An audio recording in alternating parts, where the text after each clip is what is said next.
বিচ্ছিন্নতাবাদী ও রাষ্ট্রবিরোধী গোষ্ঠীর সঙ্গে কাশ্মীর টাইমসের যোগসাজশ আছে। ভারতের সন্ত্রাসবিরোধী তদন্ত সংস্থা স্টেট ইনভেস্টিগেশন এজেন্সি SI এর এমন অভিযোগের ভিত্তিতে বৃহস্পতিবার রাতে সংবাদ মাধ্যমটির শ্রীনগর অফিসে তল্লাশি চালানো হয়। SI জানায় তাদের তদন্তের অংশ হিসেবেই এই অভিযান পরিচালনা করা হয়েছে।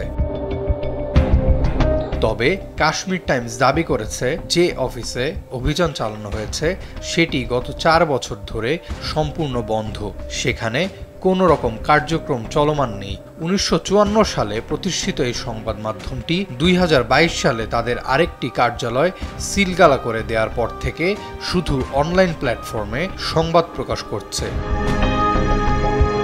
SI এর দাবি, তল্লাশির সময় তারা একটি রিভলভার, কয়েক রাউন্ড বুলেট এবং বুলেটের খোসা উদ্ধার করেছে। সংস্থাটির ভাষ্য, এগুলো অবৈধভাবে রাখা হয়েছিল, যা সম্ভাব্যভাবে কোনো চরমপন্থী বা রাষ্ট্রবিরোধী নেটওয়ার্কের সঙ্গে যোগাযোগের ইঙ্গিত দেয়। একই সঙ্গে কাশ্মীর টাইমসের মালিক প্রবোধ জামওয়ালের বাড়িতেও অভিযান চালানো হয়।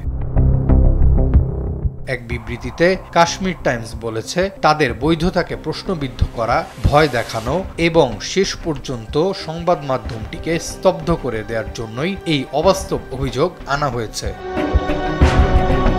সংবাদ মাধ্যমের স্বাধীনতা নিয়ে কাজ করা আন্তর্জাতিক সংস্থা CPJ committee to protect journalists এই অভিযানের বিষয়ে গভীর উদ্বেগ জানিয়েছে। তাদের দাবি, এমন তল্লাশি সাংবাদিকদের ওপর চাপ ও হয়রানি আরও বাড়িয়ে দিচ্ছে।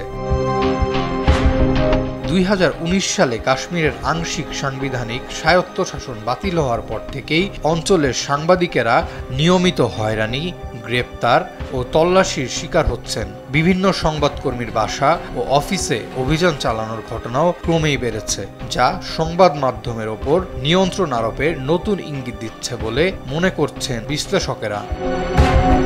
আরাফাত ইয়াসার, RTV।